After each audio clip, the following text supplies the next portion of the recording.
कुछ जीवों में अत्यधिक पुनर्जनन की क्षमता होती है।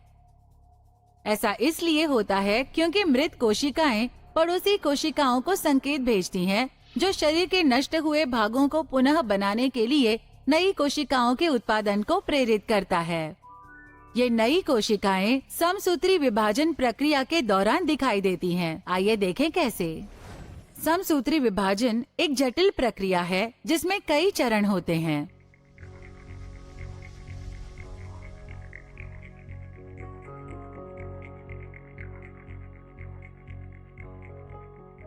हमारे शरीर में कई यूकैरियोटिक कोशिकाएं होती हैं जो लगातार समसूत्री विभाजन से गुजरती हैं।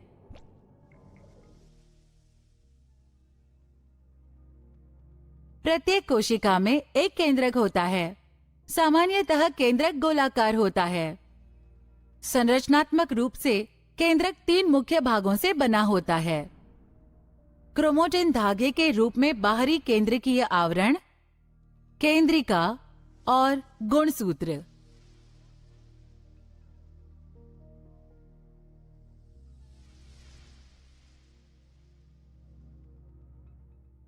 पूर्वावस्था के दौरान ये क्रोमैटिन धागे संघनन के कारण छोटे और मोटे हो जाते हैं। ये गुणसूत्र अभी भी केंद्रकीय आवरण के अंदर होते हैं। बाद में पूर्वावस्था में केंद्रकीय आवरण विघटित हो जाता है। ये मध्यावस्था की शुरुआत का प्रतीक है, जहां हम 2 तारक केंद्रों को विपरीत ध्रुवों पर देखते हैं। गुणसूत्र अंततः मध्य पट्टिका के चारों ओर स्वयं को व्यवस्थित करते हैं, जिसे मध्यावस्था पट्टिका कहते हैं।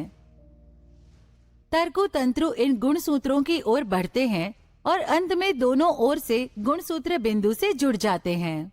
मध्यावस्था पट्टिका के दोनों किनारों पर हम तर्कुतंतुओं द्वारा निर्मित स्पष्ट पिरामिडी क्षेत्र को देख सकते हैं। अब यदि हम गुणसूत्र बिंदु को करीब से देखें तो हम देखते हैं कि ये केंद्र से 2 भागों में विभाजित होता है और प्रत्येक भाग अर्ध गुणसूत्र से जुड़ा होता है। पश्चावस्था गुणसूत्र बिंदु के प्रारंभिक विभाजन के साथ शुरू होता है और इसलिए संतति अर्ध गुणसूत्र अब अलग हो जाते हैं। इन अलग हुए अर्ध गुणसूत्रों को संतति गुणसूत्र कहते हैं।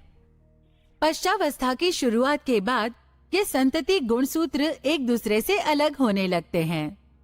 अंत्यावस्था के दौरान गुणसूत्र ध्रुव क्षेत्रों की ओर निरंतर बढ़ते हैं। फिर गुणसूत्रों के दोनों समूहों के चारों ओर केंद्रकीय आवरण बन जाता है। कोशिका द्रव्य विभाजन की प्रक्रिया शुरू हो जाती है। इस प्रक्रिया में जनक कोशिका विभाजित होकर 2 संतति कोशिकाएं बनाती है। इस प्रकार समसूत्री विभाजन की प्रक्रिया समाप्त हो जाती है। आइए सारांश में देखते हैं। सूत्री विभाजन एक उत्कृष्ट प्रक्रिया है जो जीवों को वृद्धि करने और प्रजनन करने में सक्षम बनाती है। सूत्री विभाजन कई चरणों से बना होता है। पूर्वावस्था, इसमें गुणसूत्र छोटे और मोटे हो जाते हैं। केंद्रकीय आवरण विघटित हो जाता है। मध्यावस्था, गुणसूत्र अंततः स्वयं को मध्य पट्टिका के चारों ओर व्यवस्थित कर लेते हैं।